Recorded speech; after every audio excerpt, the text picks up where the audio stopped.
Hi everyone, this is Radhika and welcome to Afterbooks.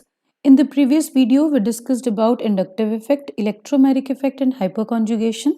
In this video, we will discuss about resonance effect और mesomeric effect.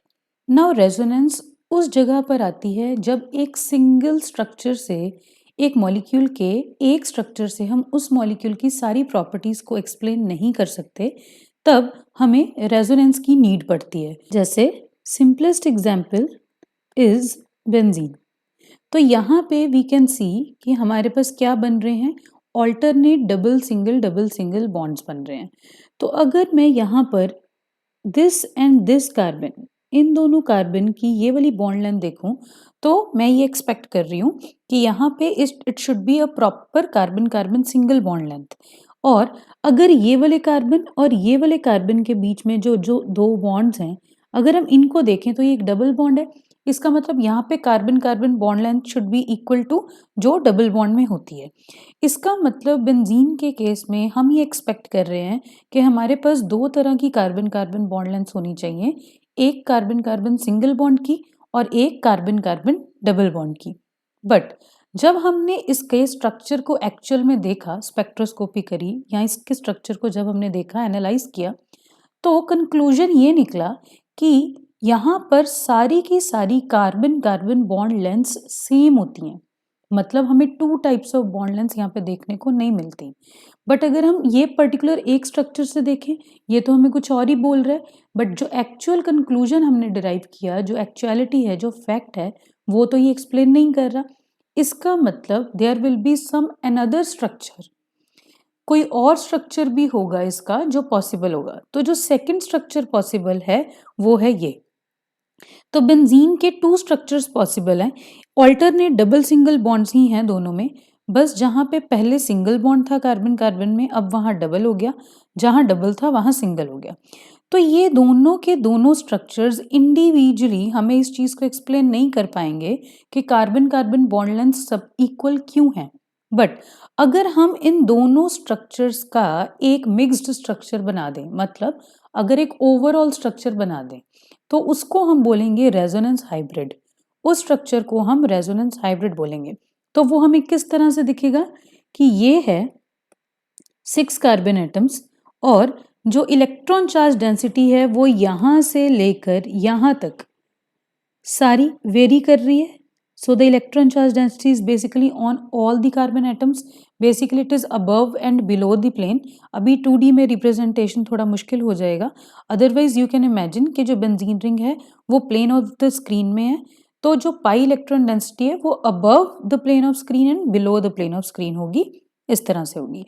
तो अब यहाँ पे जब सारे के सारे कार्बन एटम्स पर ही इलेक्ट्रॉन चार्ज डेंसिटी जा रही है, तो हमने इसको एज अ सर्कल रिप्रेजेंट कर दिया इनसाइड द बेंजीन रिंग। तो ये जो रेजोनेंस हाइब्रिड स्ट्रक्चर है, अब ये हमें एक्सप्लेन कर पा रहा है कि क्यों कार्बन कार्बन बॉन्ड लेंथ सारी इक्वल आ रही हैं, because the electron charge density is not static between any two carbon atoms. तो ये जो रेजोनेंस हाइब्रिड हमारे पास बनता है, ये वो वाले स्ट्रक्चर को हम बोलते हैं जिस स्ट्रक्चर की लोएस्ट एनर्जी होती है, क्योंकि जो रेजोनेंस हाइब्रिड होता है वो सबसे ज़्यादा स्टेबल होता है और हम बोलते हैं कि वही ही सबसे एक्यूरेट रिप्रेजेंटेशन होती है, सबसे करीबी रिप्रेजेंटेशन होती है ऑफ द एक्चुअल स्ट्रक्चर। तो रेजोनेंस में ध्यान रखने वाली बात यह है कि जब भी हम रेजोनेटिंग स्ट्रक्चर्स बनाते हैं, जैसे बेंजीन के ये जो दो रेजोनेटिंग स्ट्रक्चर्स हैं, resonating structure 1 and resonating structure 2, जब भी हम रेजोनेटिंग स्ट्रक्चर्स बनाते हैं तो उस टाइम पे हमको एटम्स को मूव नहीं करना है, सिर्फ और सिर्फ इलेक्ट्रॉन्स मूव करते हैं, या कह सकते हैं कि चार्ज मूव करता है, बट एटम्स मूव नहीं करते। तो जो कार्बन एटम जहां था वो वहीं है, only and only the electron charge density is oscillating. Now let's understand the conditions of resonance. Now if through a single structure of a molecule we are able to explain all the properties or not, ये तो हमें तब पता लगेगा जब हम actual में उस मॉलिक्यूल के बारे में हायर लेवल पर जाकर स्टडी करेंगे। बट अभी के लिए हमें कैसे पता लगेगा कि कहाँ पर रेजोनेंस हो रही है, कहाँ पे नहीं हो रही? तो सिंपल सी बात है कि हमें क्या चाहिए, हमें चाहिए कॉन्जुगेशन। तो अगर कहीं पर भी, ये ट्रिक है रेजोनेंस देखने की, अगर कहीं पर भी हमें डबल सिंगल डबल दिख रहा है, double single negative charge, double single positive charge, double single free radical, double single lone pair या डबल सिंगल एम्प्टी ऑर्बिटल दिख रहा है, इस तरह से एम्प्टी ऑर्बिटल को रिप्रेजेंट करते हैं। तो इसका मतलब वहां पर रेजोनेंस हो रही है। द सेकेंड थिंग इज, हम चाहते हैं कि जितने भी एटम्स पर रेजोनेंस जा रही है वो सारे के सारे एटम्स एक प्लेन में होने चाहिए। ऑब्वियस सी बात है कि जब हमने इलेक्ट्रॉन चार्ज डेंसिटी को मूव करना है तो जब एक प्लेन में सारे एटम्स पड़े होंगे तभी ही मूव करना एक दूसरे के ऊपर इलेक्ट्रॉन चार्ज डेंसिटी को पॉसिबल होगा। आउट ऑफ द प्लेन ये चीज़ पॉसिबल नहीं हो पाएगी। जैसे जैसे हम आगे क्वेश्चंस वगैरह डिस्कस करेंगे इस चीज़ की क्लैरिटी होती जाएगी। नाउ जब हम रेजोनेटिंग स्ट्रक्चर्स बनाते हैं तो ध्यान रखने वाली बात क्या है कि कभी भी पॉजिटिव चार्ज मूव नहीं करता। ऑब्वियसली पॉजिटिव चार्ज रिप्रेजेंट करता है इलेक्ट्रॉन डेफिशिएंसी को, तो पॉजिटिव चार्ज मूव नहीं कर सकता। मूव हमेशा करेगा नेगेटिव चार्ज, और जो नेगेटिव चार्ज है वो आगे तीन रूपों में हमें दिख सकता है। या तो एज अ लोन पेयर वो प्रेजेंट हो, या directly as a negative charge present हो, या फिर in the form of pi bond present हो। तो अगर कहीं पर पाई बॉन्ड और लोन पेयर दोनों आ रहे हैं, पाई बॉन्ड और लोन पेयर दोनों आ रहे हैं, तो पहले मूव करेगा लोन पेयर। सिमिलरली अगर कहीं पर पाई बॉन्ड और नेगेटिव चार्ज दोनों आ रहे हैं तो पहले मूव करेगा नेगेटिव चार्ज, क्योंकि ये जो इलेक्ट्रॉन्स हैं पाई बॉन्ड के ये तो बॉन्डेड इलेक्ट्रॉन्स हैं। तो लोन पेयर वाले इलेक्ट्रॉन्स फ्री हैं, या कह सकते हैं नेगेटिव चार्ज फ्री है, तो जो पहले फ्री है वो पहले मूव करेगा। Now look at this system. इस सिस्टम में क्या है, this is a allylic system. एक एलिलिक सिस्टम है यहाँ पे। जिस कार्बन पे पॉजिटिव चार्ज है उसके साथ वाले कार्बन पे डबल बॉन्ड है, तो ऐसे सिस्टम्स को एलिलिक सिस्टम्स बोलते हैं। जिस कार्बन पे ग्रुप होता है उसके साथ वाले कार्बन पर डबल बॉन्ड होता है, तो all those are known as allylic systems. तो यहाँ पर मैंने जो डायरेक्शन दिखाई पहले रेजोनेंस की, रेजोनेंस स्ट्रक्चर बनाने की, उसमें मैं क्या दिखा रही हूँ कि पॉजिटिव मूव कर रहा है, तो पॉजिटिव मूव नहीं कर सकता। इसका मतलब this is the wrong indication of making resonating structures. गलत मूवमेंट है यहाँ पर चार्जेस की। तो सही मूवमेंट क्या होगी? सही मूवमेंट होगी इस तरह से। अब यहाँ पे नेगेटिव चार्ज इलेक्ट्रॉन डेंसिटी है only in the form of a pi bond. ना तो यहाँ पे नेगेटिव चार्ज है, ना यहाँ पे लोन पेयर है। पॉजिटिव चार्ज है, उसने मूव नहीं करना, तो सिर्फ यहाँ पे पाई इलेक्ट्रॉन चार्ज डेंसिटी ही है पाई बॉन्ड के रूप में। तो यहाँ पर जो पॉजिटिव चार्ज कार्बन है, क्योंकि इलेक्ट्रॉन डेफिशिएंट है तो ये इलेक्ट्रॉन्स खींचेगा साथ वाले कार्बन के पाई बॉन्ड से। तो ये पाई बॉन्ड के इलेक्ट्रॉन्स अपनी तरफ जब खींचेगा तो ये क्या बन जाएगा, यहाँ पर डबल बॉन्ड आ गया। पहले जहाँ सिंगल था अब वहाँ पे डबल बॉन्ड आ गया, यहाँ पे अब सिंगल बॉन्ड रह गया। तो कार्बन से जो इलेक्ट्रॉन्स हैं वो दूर गए, कार्बन से इलेक्ट्रॉन्स दूर गए, तो यहाँ पे कौन सा चार्ज आया कार्बन के ऊपर? पॉजिटिव चार्ज आ गया। तो इस तरह से बनते हैं रेजोनेटिंग स्ट्रक्चर्स। हमेशा ये बात याद रखनी है कि कार्बन 4 बॉन्ड्स फॉर्म करता है। जब तक कार्बन 4 बॉन्ड्स ही फॉर्म करेगा तब तक उसके ऊपर कोई पॉजिटिव या कोई नेगेटिव चार्ज नहीं आएगा। अगर वो 4 से कम बॉन्ड्स फॉर्म कर रहा है तो उसके ऊपर पॉजिटिव या नेगेटिव चार्ज आएगा, डिपेंडिंग अपॉन इलेक्ट्रॉन्स उससे दूर गए हैं या इलेक्ट्रॉन्स उसके पास आए हैं। Now look at this system. This system is basically double, single, negative. तो ये डबल सिंगल नेगेटिव वाला एलिलिक सिस्टम है। यहाँ पे मूवमेंट कैसे होगी? मैंने क्या बोला था कि अगर पाई बॉन्ड और नेगेटिव चार्ज इकट्ठे हों तो पहले नेगेटिव चार्ज मूव करेगा, तो ये सही मूवमेंट होगी। नेगेटिव चार्ज पहले मूव किया तो यहाँ पे कार्बन 5 बॉन्ड बनाने लग जाएगा, क्योंकि यहाँ पे एक डबल बॉन्ड बन गया। तो अगर ये वाला कार्बन इस टाइम पे 5 बॉन्ड बना रहा है, देखो कैसे बनाएगा। CH2 डबल बॉन्ड CH है और यहाँ पे भी डबल बॉन्ड CH2 बन गया। जब ये वाला इलेक्ट्रॉन यहाँ पे ट्रांसफर हुआ तो यहाँ पे बॉन्ड बन गया। तो अब ये वाला कार्बन 4 बॉन्ड्स ऑलरेडी फॉर्म कर रहा है, ये 2 और 2 4 और एक हाइड्रोजन के साथ 5 बॉन्ड्स फॉर्म कर रहा है। तो कार्बन 5 बॉन्ड्स फॉर्म नहीं कर सकता, तो क्या करेगा, एक बॉन्ड अपना तोड़ेगा। तो बेसिकली ये क्या हो जाएगा, इलेक्ट्रॉन से बॉन्ड तो बॉन्ड से वापस इलेक्ट्रॉन बन जाएगा। तो ये बन गया हमारे पास एलिलिक सिस्टम। तो पहले जहाँ पे सिंगल बॉन्ड था वहाँ पे अब डबल बॉन्ड आ गया, पहले जहाँ पे डबल बॉन्ड था वहाँ पे अब सिंगल बॉन्ड आ गया। इसी तरह से ही होती है कॉन्जुगेशन। नेक्स्ट सिस्टम देखते हैं, फ्री रेडिकल वाला सिस्टम है। तो वी नो कि फ्री रेडिकल्स हमेशा होमोलिटिक क्लीवेज से जनरेट होते हैं। तो हम क्या करेंगे, यहाँ पे पाई बॉन्ड है, पाई बॉन्ड की होमोलिटिक क्लीवेज करवा दी। एक इलेक्ट्रॉन एक कार्बन के पास, एक इलेक्ट्रॉन दूसरे कार्बन के पास। तो ये किस तरह से बन रहा होगा, CH2 के ऊपर एक इलेक्ट्रॉन आएगा, सिंगल बॉन्ड, CH के ऊपर एक इलेक्ट्रॉन आएगा, सिंगल बॉन्ड, CH2, यहाँ पे ऑलरेडी एक इलेक्ट्रॉन था।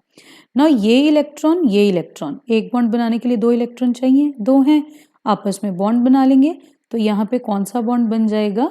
डबल बॉन्ड बन जाएगा। तो इसका मतलब क्या हो जाएगा? पहले जहाँ पर सिंगल बॉन्ड था वहाँ पे अब डबल बॉन्ड बनना शुरू हो गया, पहले जहाँ पे डबल बॉन्ड था वहाँ पे अब सिंगल बॉन्ड बन गया, इसका मतलब हो गई कॉन्जुगेशन। नेक्स्ट केस पर चलते हैं, which is a system of double single lone pair. Again 2 forms में हो गई, इलेक्ट्रॉन चार्ज डेंसिटी, तो पहले मूव करेगा लोन पेयर, तो लोन पेयर जाएगा यहाँ, तो इलेक्ट्रॉन से बॉन्ड, तो वापस बॉन्ड से क्या बन गया? इलेक्ट्रॉन, तो इस तरह से हो जाएगा। नाउ इस बार कार्बन के पास इलेक्ट्रॉन गए हैं तो कार्बन पर नेगेटिव चार्ज, नाइट्रोजन से दूर गए हैं इलेक्ट्रॉन्स, नाइट्रोजन से इलेक्ट्रॉन्स दूर गए हैं तो नाइट्रोजन पर पॉजिटिव चार्ज आ गया। Let's take look at the next system. Now this is a system जिसमें हम बात कर रहे हैं डबल सिंगल एम्प्टी ऑर्बिटल की। We know sulphur oxygen family को बिलोंग करता है, तो यहाँ पे एम्प्टी ऑर्बिटल्स होंगे। तो अब एम्प्टी ऑर्बिटल है तो एम्प्टी ऑर्बिटल का मतलब भी क्या है? इलेक्ट्रॉन डेफिशिएंसी है। तो यहाँ पे अगेन इलेक्ट्रॉन चार्ज डेंसिटी एक ही फॉर्म में है, दैट इज डबल बॉन्ड के फॉर्म में, तो डबल बॉन्ड मूव करेगा, किसकी तरफ मूव करेगा? एम्प्टी ऑर्बिटल की तरफ। तो जस्ट ये क्या हो जाएगा? डबल बॉन्ड जब एम्प्टी ऑर्बिटल की तरफ मूव किया तो S के पास आ रहे हैं इलेक्ट्रॉन, सल्फर के पास इलेक्ट्रॉन आ रहे हैं, तो सल्फर पर नेगेटिव आ गया। कार्बन से इलेक्ट्रॉन दूर गए हैं तो कार्बन पर पॉजिटिव आ गया। इस कार्बन की वैलेंसी दोनों ही केसेस में सेटिस्फाइड है, ऑलरेडी 4 बॉन्ड्स फॉर्म कर रहा है, तो इस कार्बन के ऊपर कोई चार्ज नहीं आएगा। सिमिलरली नेक्स्ट सिस्टम देख सकते हैं, यहाँ पे this is double single double वाला सिस्टम। नाउ यहाँ पर अगर हम देखें तो कार्बन और ऑक्सीजन में से ऑक्सीजन इज मोर इलेक्ट्रोनेगेटिव, तो बॉन्ड के इलेक्ट्रॉन्स को अपनी तरफ विड्रॉ करेगा। जब बॉन्ड के इलेक्ट्रॉन्स को अपनी तरफ विड्रॉ करेगा तो ये इस तरह से बन जाएगा।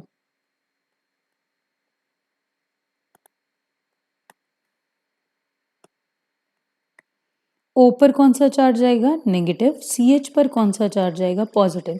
तो अगर हम अब इतना सिस्टम देखें तो ये दोबारा डबल सिंगल पॉजिटिव वाला सिस्टम बन गया। तो बस जैसे वहां पे कराया था वैसे ही यहाँ पे कराएंगे। ये वाला जो बॉन्ड है पाई बॉन्ड पॉजिटिव की तरफ आ जाएगा, तो ये क्या बन जाएगा? CH2 सिंगल बॉन्ड CH, यहाँ डबल बॉन्ड आ गया CH, सिंगल बॉन्ड O पर आया नेगेटिव चार्ज, इस कार्बन पर आया पॉजिटिव क्योंकि इलेक्ट्रॉन्स इससे दूर गए हैं। तो इस तरह से बन जाएगा हमारा स्ट्रक्चर। जैसे जैसे प्रैक्टिस करते जाएंगे ये चीज़ें हमें बहुत ही ज़्यादा इजी लगने लग जाएंगी। अब चलते हैं नेक्स्ट, एक्सटेंडेड कॉन्जुगेशन और क्रॉस कॉन्जुगेशन क्या होती है। तो अभी जैसे मैंने बोला कि कहीं पर भी double single double, double single positive, double single negative, double single lone pair, double single free radical, double single empty orbital, ये कहीं भी दिख जाए तो वहां पर रेजोनेंस है, कॉन्जुगेशन है।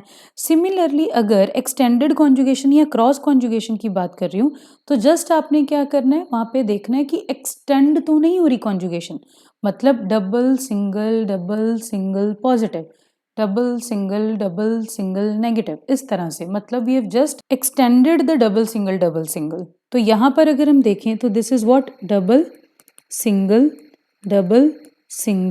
नेगेटिव, तो डबल सिंगल नेगेटिव है, एक्सटेंडेड कॉन्जुगेशन। यहाँ पे देखें तो this is double single double extended conjugation, double single lone pair, extended conjugation. ठीक है, तो एक्सटेंड हो रही है conjugation, this is known as extended conjugation. फिर आते हैं आगे क्रॉस कॉन्जुगेशन पे। क्रॉस कॉन्जुगेशन का मतलब होता है कि जब हमारे पास दो तरफ से कॉन्जुगेशन हो और वो आपस में एक पॉइंट पे क्रॉस कर रही हो। जैसे फॉर एग्जाम्पल अगर दो तरफ से मेरे पास डबल सिंगल नेगेटिव हो तो किस तरह से होगा, यहाँ पे देखते हैं, this is double, this is single, this is negative, फिर यहाँ पे फिर आ गया डबल सिंगल नेगेटिव। तो बेसिकली नेगेटिव चार्ज के ऊपर दोनों ही तरफ से कॉन्जुगेशन आ रही है, this is known as cross conjugation. Similarly यहाँ पे देखो, लेफ्ट साइड से भी डबल सिंगल डबल है, राइट साइड से भी डबल सिंगल डबल है, क्रॉस कॉन्जुगेशन। यहाँ पर देखते हैं double single lone pair left side से, double single lone pair right side से, ऑक्सीजन का लोन पेयर जो है वो दोनों ही तरफ कॉन्जुगेशन में है, तो this is known as cross conjugation. अच्छा, अगर इस केस में हम दिखाएं कि रेजोनेंस हो कैसे रही है, ऑक्सीजन का लोन पेयर जो है वो रेजोनेंस में है कैसे। तो क्या करेंगे, this is double single lone pair, पहले कौन मूव करेगा, लोन पेयर। तो लोन पेयर से बॉन्ड, तो बॉन्ड से वापस इलेक्ट्रॉन, तो इलेक्ट्रॉन से बॉन्ड, बॉन्ड से इलेक्ट्रॉन, इस तरह से होता है। तो यहाँ पे बन जाएगा नेगेटिव चार्ज, यहाँ पे ऑलरेडी बॉन्ड है, यहाँ पे बन जाएगा डबल बॉन्ड, और यहाँ पे थी ऑक्सीजन, ऑक्सीजन से इलेक्ट्रॉन्स दूर गए तो ऑक्सीजन पर आ गया एक पॉजिटिव चार्ज। सिमिलरली ये जो लोन पेयर था ऑक्सीजन का,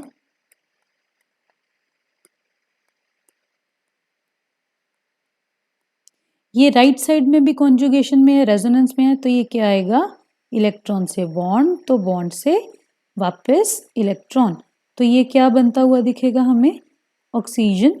ऑक्सीजन है, यहाँ पर एक बॉन्ड आ गया, यहाँ पर नेगेटिव है, यहाँ पर ऑलरेडी बॉन्ड था, ऑक्सीजन से दूर गए इलेक्ट्रॉन, तो ऑक्सीजन पर आ गया पॉजिटिव चार्ज। तो मतलब वी कैन क्लियरली सी कि जो ऑक्सीजन का लोन पेयर है वो दो साइड्स में कॉन्जुगेशन में जा रहा है, so this is known as cross conjugation. Extended और क्रॉस कॉन्जुगेशन में से ज़्यादा स्टेबल होती है extended conjugation. Now let's see कि ये जो रेजोनेंस इफेक्ट है ये है किस तरह का। तो क्लियरली वी कैन सी कि ये जो रेजोनेंस इफेक्ट है ये पाई बॉन्ड पे ऑपरेट कर रहा है, पाई बॉन्ड पे ऑपरेट कर रहा है, डिस्टेंस इंडिपेंडेंट होता है, ये आगे आगे हमें पता लग जाएगा।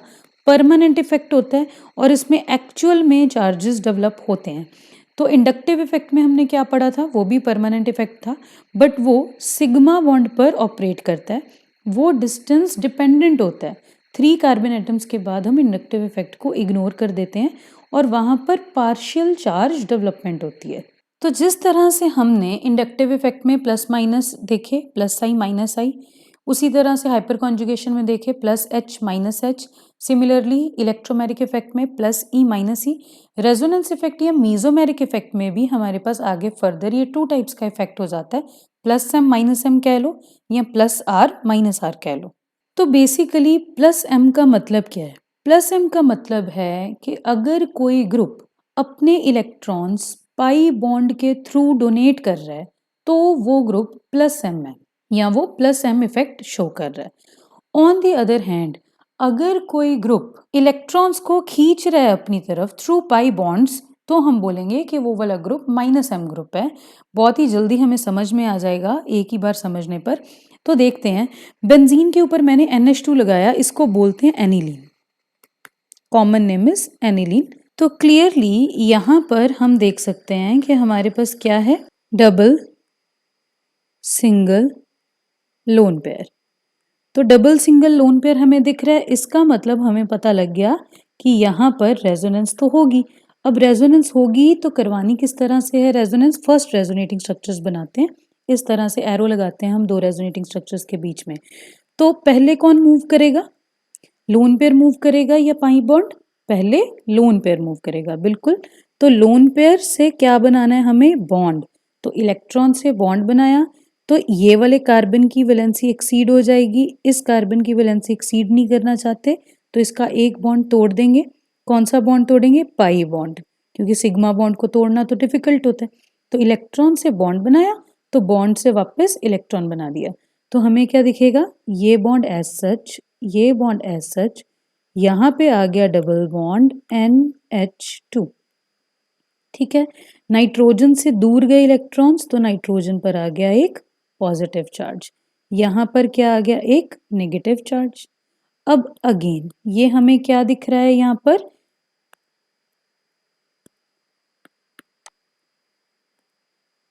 डबल सिंगल नेगेटिव, इसका मतलब हमें दिख रहा है कि यहाँ पे फिर रेजोनेंस होगी, तो करवाते हैं, सेकंड रेजोनेटिंग स्ट्रक्चर बनाते हैं यहाँ पे।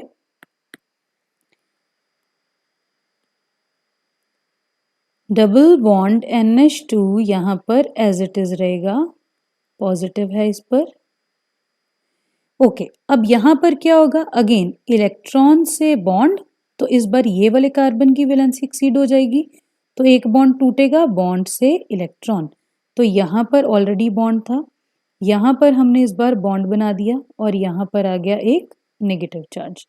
अगेन ये डबल सिंगल नेगेटिव बन गया, तो नेक्स्ट रेजोनेटिंग स्ट्रक्चर किस तरह से बनेगा, ये इलेक्ट्रॉन से इधर बॉन्ड बनेगा, तो इस बार इस कार्बन की वैलेंसी एक्सीड हो जाएगी, तो बॉन्ड से वापस इलेक्ट्रॉन बनेगा। तो ये क्या बनेगा, डबल बॉन्ड NH2 पॉजिटिव, यहाँ पर बॉन्ड है, यहाँ पर बॉन्ड है, यहाँ पर आ गया नेगेटिव चार्ज। अब एंड में फाइनली हमने बनाना किस तरह से है लास्ट रेजोनेटिंग स्ट्रक्चर, वो देखते हैं एक बार। बेसिकली हम चाहते क्या थे, जब हमने शुरुआत की तो हम चाहते थे कि एक ये हमारे पास एनिलीन है एंड वी नो कि हम क्या कर सकते हैं, बेंजीन की पाई इलेक्ट्रॉन चार्ज डेंसिटी को ऑसिलेट कर सकते हैं। मतलब पहले जहाँ डबल था अभी वहाँ सिंगल हो जाए, तो पहले यहाँ डबल था, यहाँ पे डबल कर दिया, यहाँ पे डबल कर दिया, यहाँ पे डबल कर दिया, और यहाँ पे तो NH2 ही रहेगा। तो बेसिकली हम चाहते ये हैं कि हम इस स्ट्रक्चर से चलें और इस स्ट्रक्चर तक पहुंच जाएं। This is what we wanted कि बेंजीन में जहां पर डबल है वहां सिंगल बना दें, जहां सिंगल है वहां डबल बना दें। तो उसी के प्रोसेस में हम चलते गए। अब हम यहां तक पहुंच चुके हैं। ना अगर हम यहां पर देखें तो ये दोबारा क्या दिख रहा है हमें, डबल, सिंगल, नेगेटिव, मतलब देयर इज स्टिल यहाँ पे कॉन्जुगेशन है। तो दोबारा क्या होगा, इलेक्ट्रॉन से बॉन्ड बनेगा, तो बॉन्ड से वापस इलेक्ट्रॉन नाइट्रोजन के ऊपर शिफ्ट हो जाएंगे। तो ये हमें क्या दिखेगा, ये है, यहाँ पे बॉन्ड, यहाँ पे बॉन्ड, यहाँ पे अब बॉन्ड बन गया। यहाँ पे पहले डबल बॉन्ड NH2 था पर एक बॉन्ड टूट चुका है, तो सिंगल बॉन्ड NH2 रह गया। NH2 के ऊपर पॉजिटिव चार्ज था, उस पे हमने एक बॉन्ड शिफ्ट कर दिया, तो पॉजिटिव नेगेटिव न्यूट्रलाइज हो गए। यहाँ पर नाइट्रोजन 3 बॉन्ड फॉर्म कर रहा है, तो नाइट्रोजन के ऊपर कोई चार्ज नहीं रहा। तो हम ये बनाना चाहते थे, हम बना चुके हैं। तो इस तरह से बनाते हैं हम रेजोनेटिंग स्ट्रक्चर्स। तो एनिलीन का रेजोनेटिंग स्ट्रक्चर है जिसमें हमने क्या किया, सिंपली लोन पेयर से स्टार्ट किया। लोन पेयर रेजोनेंस में आ रहा है बेंजीन रिंग में। सो बेंजीन रिंग में चार्जेस दे रहा है कौन कौन सी पोजीशन पर।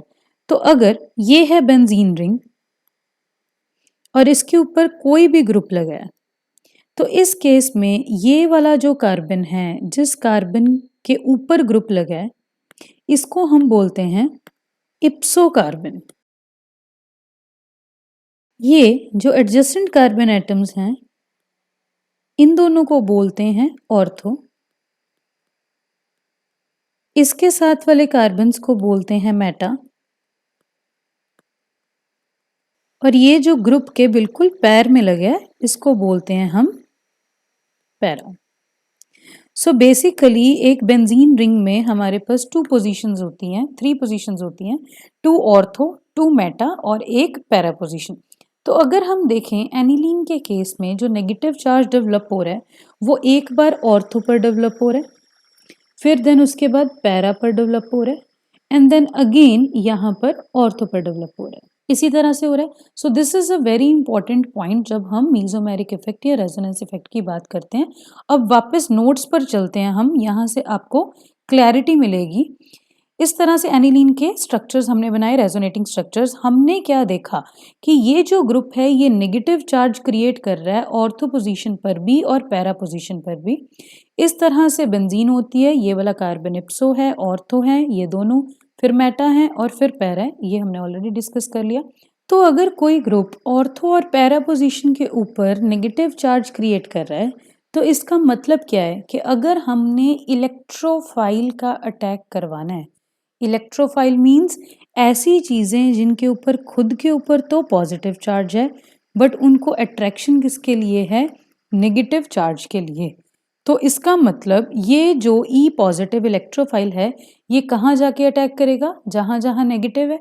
कहाँ कहाँ नेगेटिव है, ऑर्थो और पैरा पर नेगेटिव है, तो वहीं वहीं इलेक्ट्रोफाइल जाएगा।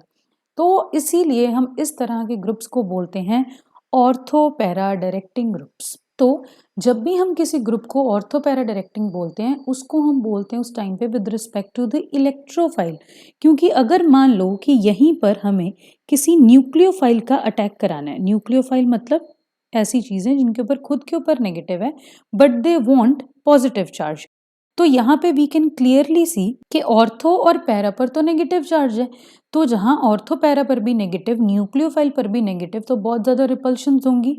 तो अगर न्यूक्लियोफाइल ने कहीं पर अटैक करना है तो वो मेटा पोजीशन पर जाके ही अटैक कर सकता है, क्योंकि ठीक है, नो डाउट कि मेटा पोजीशन के ऊपर पॉजिटिव चार्ज नहीं है, बट एटलीस्ट उस पर नेगेटिव तो नहीं है, एटलीस्ट वो रिपल्शन तो नहीं दे रहा न्यूक्लियोफाइल को। इसीलिए अगर न्यूक्लियोफाइल ने अटैच होना है तो मेटा पोजीशन पर होगा, पर इलेक्ट्रोफाइल ने अटैच होना है तो ऑर्थो या पैरा पर होगा। बट हम इस ग्रुप को बोलेंगे ऑर्थो पैरा डायरेक्टिंग ही, क्योंकि जब भी हम डायरेक्टिंग बिहेवियर बोल रहे हैं, जब भी हम डायरेक्टिव इन्फ्लुएंस बोल रहे हैं उस ग्रुप का, तो हम विद रिस्पेक्ट टू इलेक्ट्रोफाइल बात करते हैं। तो वही चीज़ है कि अगर इलेक्ट्रोफाइल ने अटैक करना है ऑर्थो पैरा पर अटैक करेगा, न्यूक्लियोफाइल ने अटैक करना है तो मेटा पर अटैक करेगा। और ध्यान देने वाली बात यह है कि इस केस में मेटा पोजीशन के ऊपर कोई भी चार्ज नहीं डेवलप हो रहा, सिर्फ ऑर्थो और पैरा पर ही डेवलप हो रहा है। अब देखते हैं एक ऐसा केस जिसमें बेंजीन से इलेक्ट्रॉन हम खींच रहे हैं, बेंजीन को इलेक्ट्रॉन्स देने की बजाय। तो से मैंने इस बार बेंजीन रिंग के ऊपर बना दिया है CHO ग्रुप।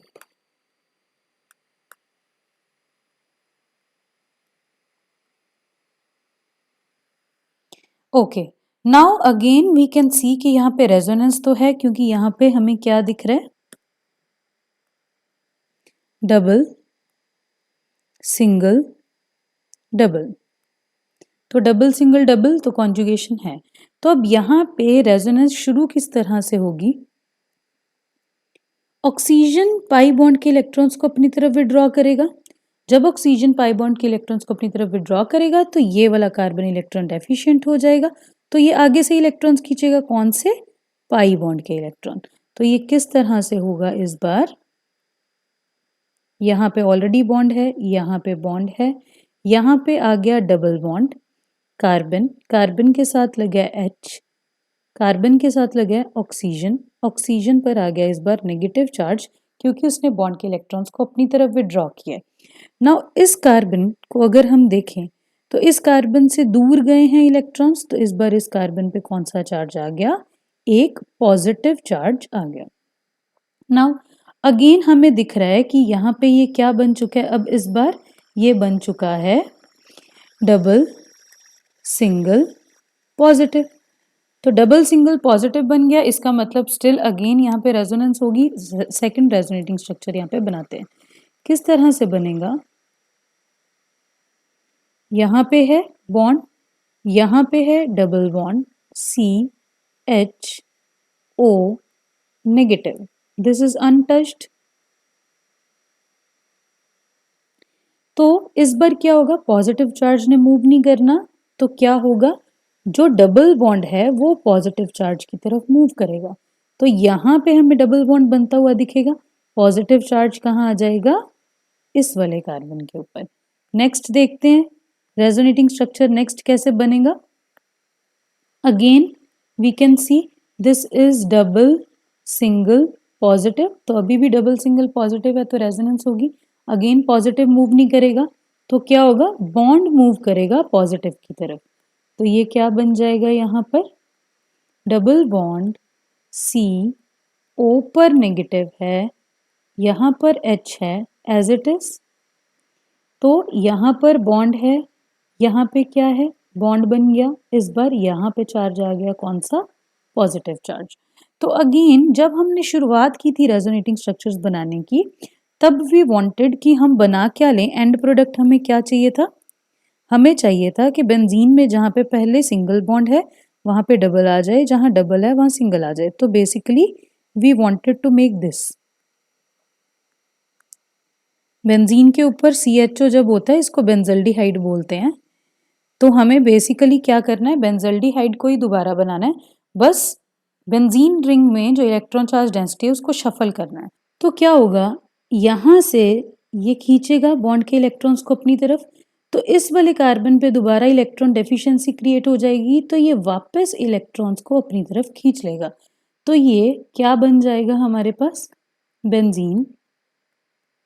बेंजीन में यहाँ पर बॉन्ड है, यहाँ पर बॉन्ड है, यहाँ पर अब हमने बॉन्ड बना दिया, और डबल से यहाँ पे अब सिंगल बॉन्ड रह गया सी के साथ एच लगा है और यहाँ पर इस बार अब डबल बॉन्ड बन चुका है।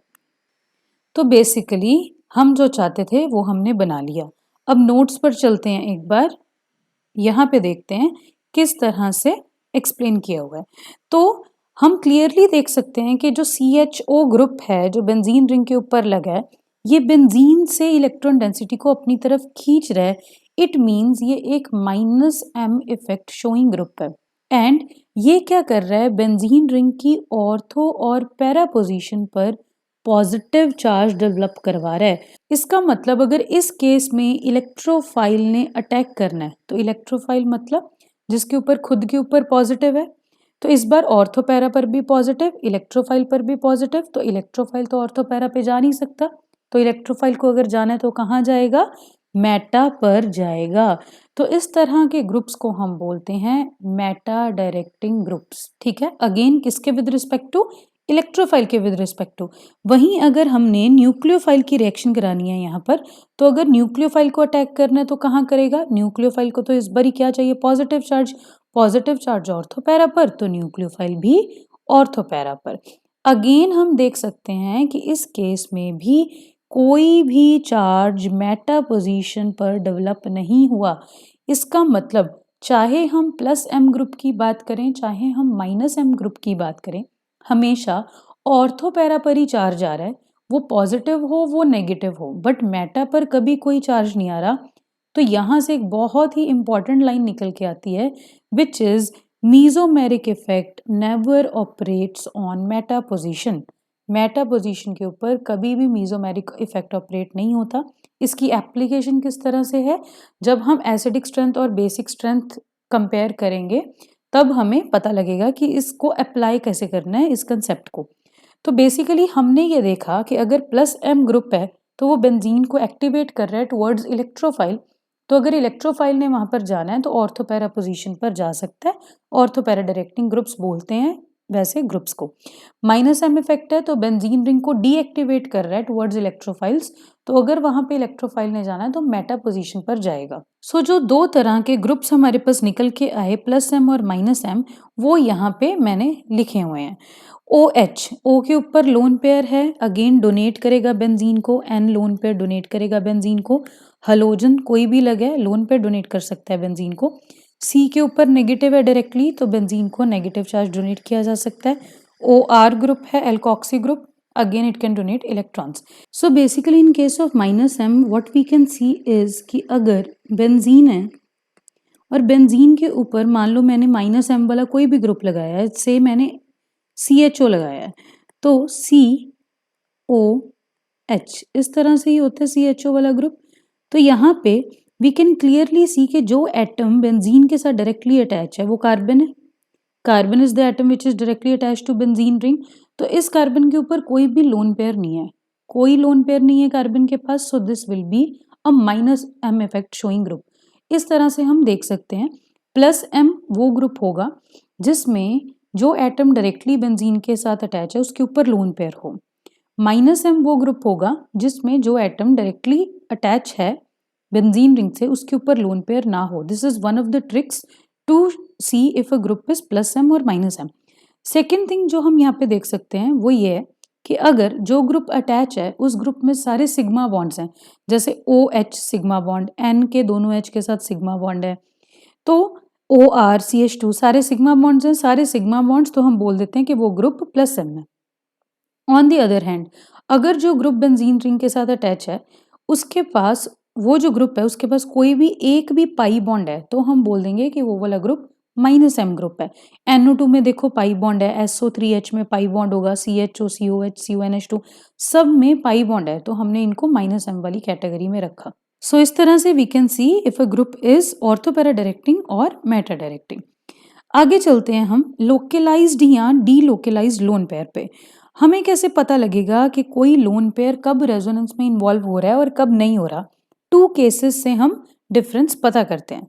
तो पहले हमने बना दी पायरोल, इसको बोलते हैं पायरोल, 5 मेंबर्ड रिंग है, हेट्रोसाइक्लिक, नाइट्रोजन होता है और बाकी 4 एटम्स कार्बन होते हैं रिंग में। तो वी कैन क्लियरली सी कि जो नाइट्रोजन है वो 3 बॉन्ड्स फॉर्म कर रहा है, तो नाइट्रोजन के ऊपर एक लोन पेयर होगा। तो हम देख सकते हैं कि यहाँ पर बन गया डबल सिंगल लोन पेयर। तो डबल सिंगल लोन पेयर हो गया तो मतलब कॉन्जुगेशन। कॉन्जुगेशन तो पहले मूव करना कौन स्टार्ट करेगा? पहले मूव करना स्टार्ट करेगा लोन पेयर। तो लोन पेयर से बॉन्ड, तो बॉन्ड से इलेक्ट्रॉन, ये बन गया। फिर आगे दोबारा क्या बनेगा? इलेक्ट्रॉन से बॉन्ड, तो बॉन्ड से फिर इलेक्ट्रॉन, ये वाले स्ट्रक्चर पर पहुंच गए। ये इलेक्ट्रॉन था, इलेक्ट्रॉन से यहाँ बॉन्ड बनाया, तो इस कार्बन की वैलेंसी एक्सीड हो जाएगी, तो इसने अपना एक पाई बॉन्ड तोड़ा, तो बॉन्ड से वापस इलेक्ट्रॉन बन गया, यहाँ पहुंच गए। अब अगेन इलेक्ट्रॉन से बॉन्ड बनेगा, तो ये बॉन्ड है आगे, ये बॉन्ड से वापस क्या बन जाएगा? इलेक्ट्रॉन, क्योंकि यहाँ पे कॉन्जुगेशन किसकी वजह से है? डबल सिंगल नेगेटिव की वजह से। तो ये स्ट्रक्चर बन गया। सिमिलरली हम मूव करते जाएंगे, इलेक्ट्रॉन से बॉन्ड, बॉन्ड से इलेक्ट्रॉन, ये बन गया। फिर फाइनली क्या होगा यहाँ पर? जब इलेक्ट्रॉन से बॉन्ड बनेगा तो ये बॉन्ड के इलेक्ट्रॉन वापस उठ के नाइट्रोजन पर चले जाएंगे। नाइट्रोजन पर पॉजिटिव था, बॉन्ड के इलेक्ट्रॉन वापस गए तो वहां पे नेगेटिव चार्ज होगा, पॉजिटिव नेगेटिव न्यूट्रलाइज हो गया और दोबारा से हमारे पास बन गया पायरोल, एक न्यूट्रल स्ट्रक्चर बन गया। तो यहाँ पे वी कैन सी कि नाइट्रोजन 3 बॉन्ड्स ही फॉर्म कर रहा है अगेन, तो यहाँ पे ऑब्वियसली नाइट्रोजन के पास एक लोन पेयर होगा, कोई चार्ज नहीं होगा नाइट्रोजन के पास। तो यहाँ पे हम देख पा रहे हैं कि जो नाइट्रोजन का लोन पेयर है वो रेजोनेंस में इन्वॉल्व हो रहा है। तो ऐसा लोन पेयर जो रेजोनेंस में जा रहा है, इस तरह के लोन पेयर को बोलते हैं डीलोकलाइज्ड लोन पेयर। मतलब उसकी कोई एक लोकेलिटी नहीं है, वो डीलोकलाइज हो गया है, वो मूव कर रहा है। ठीक है, तो जो लोन पेयर है वो डीलोकलाइज हो गया इन केस ऑफ पायरोल।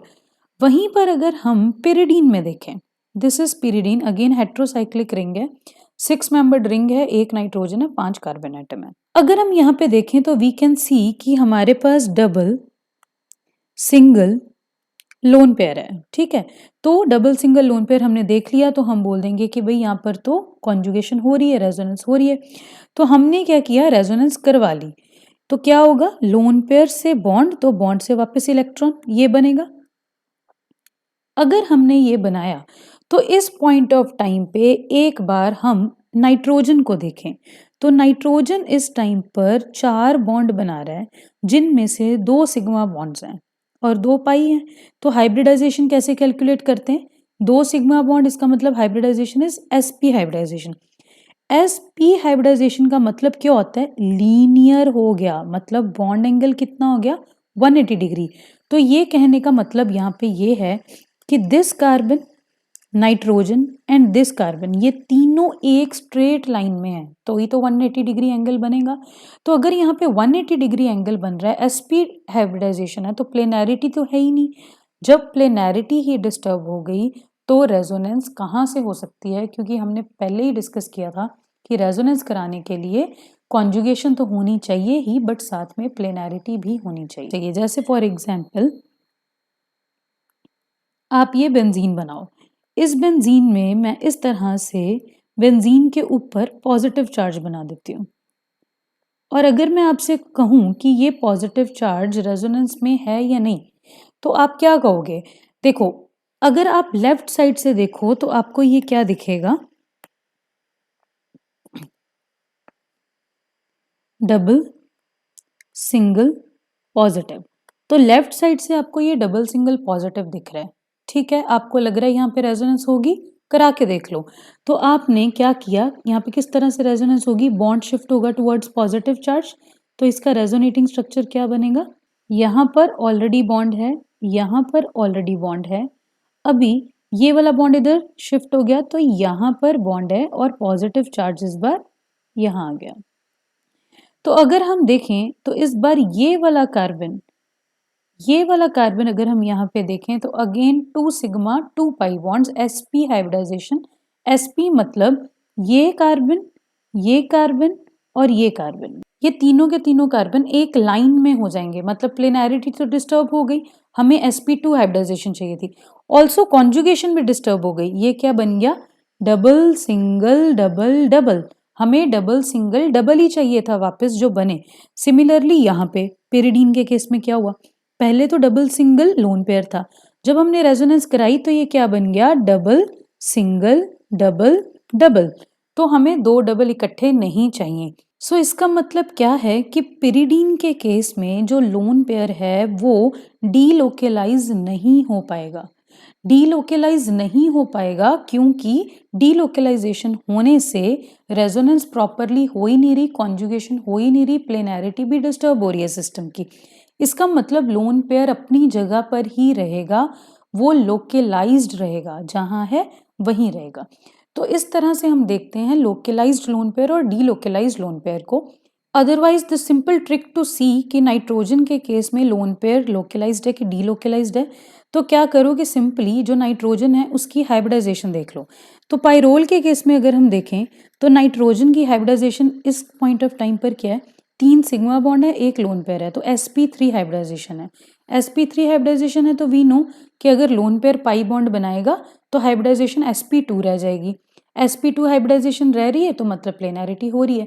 तो अगर कहीं पर भी नाइट्रोजन ओरिजिनली sp3 हाइब्रिडाइजेशन में है तो उसका लोन पेयर डीलोकेलाइज हो जाएगा। बट पिरिडीन के केस में देखो, यहाँ पर ये जो नाइट्रोजन है ओरिजिनली इसकी हाइब्रिडाइजेशन sp2 है, क्योंकि यहाँ पे ये 2 सिग्मा बॉन्ड 1 लोन पेयर है इसके पास, तो 3 हो गया टोटल, तो sp2 हाइब्रिडाइजेशन होगी। sp2 हाइब्रिडाइजेशन ऑलरेडी है, अगर लोन पेयर आगे फिर फर्दर चला जाएगा रेजोनेंस में पाई बॉन्ड बनाने के लिए तो 2 ही सिग्मा रह जाएंगे, तो sp हाइब्रिडाइजेशन हो जाएगी। इसका मतलब प्लेनैरिटी वहां पे हो नहीं सकती। तो अगर कहीं पर भी nitrogen is already in sp3 hybridization तो its lone pair will be delocalized. But अगर नाइट्रोजन ओरिजिनली ही sp2 हाइब्रिडाइजेशन में है तो उसका lone pair will not be delocalized, उसका लोन पेयर लोकेलाइज्ड होगा। सो इस वीडियो के लिए इतना ही। The GOC will be continued in further lectures.